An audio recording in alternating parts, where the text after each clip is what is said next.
নমস্কার বন্ধুরা, বিউটি রান্নাঘর 25-এ সবাইকে স্বাগত জানিয়ে আবার আমি চলে আসলাম একটা সুন্দর রেসিপি নিয়ে।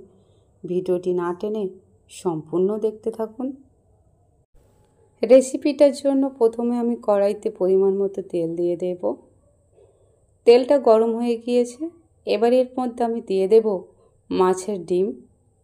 এখানে আমি 100 গ্রাম মাছের ডিম নিয়েছি, আপনারা চাইলে এতে বেশি বা কম দিতে পারেন। মাছের ডিমটা আমি ভেজে ঝুড়ো ঝুড়ো করে নেব।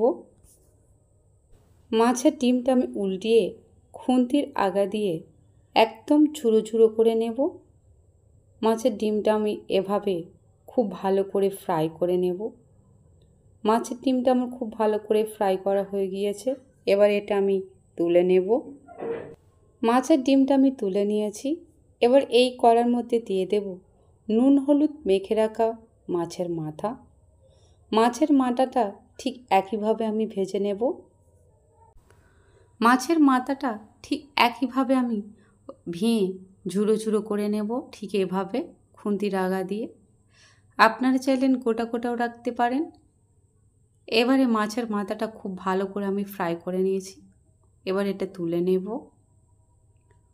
এই কড়াইতে আমি দিয়ে দেব আরও একটু সরিষার তেল।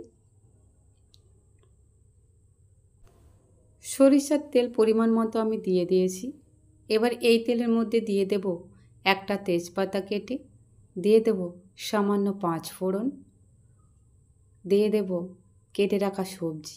এখানে আমি লাউ, পুঁই শাক আর আলু নিয়েছি। এই সবজিগুলো এবার এর মধ্যে অ্যাড করে দেব। আমি এখানে শুকনো লঙ্কা ব্যবহার করিনি, আপনারা চাইলে ফোড়নের শুকনো লঙ্কা ব্যবহার করতে পারেন।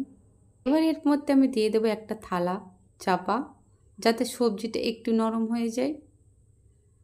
থালাটা খুলে দেখে নেব সবজিটা ঠিক কেমন হয়েছে। সবজিটা একদম শুকিয়ে গিয়েছে, সবজিটা থেকে জল ছেড়ে দিয়েছে, সবজিটা একদমই কমে গিয়েছে।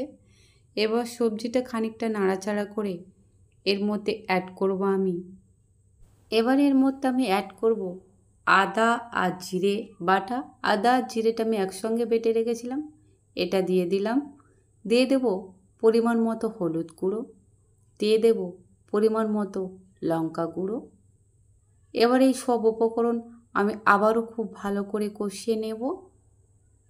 এটা আমার খুব ভালো করে কষানো হয়ে গিয়েছে। এবারে এর মধ্যে আমি অ্যাড করব ভেজে রাখা মাছের ডিম আর মাছের মাথা। মাছের ডিম আর মাছের মাথা দুটোই একসঙ্গে সবজিতে দিলে খুবই সুন্দর খেতে টেস্ট লাগে।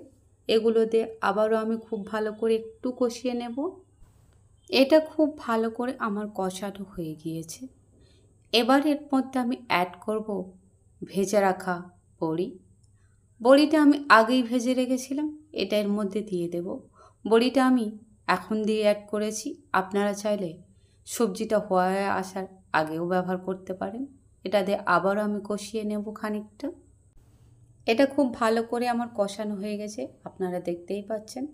এবারে এর মধ্যে আমি দিয়ে দেব পরিমাণ মতো জল। জলটা দিয়ে এটা আমি কিছুক্ষণ ঢেকে সেদ্ধ হতে দেব।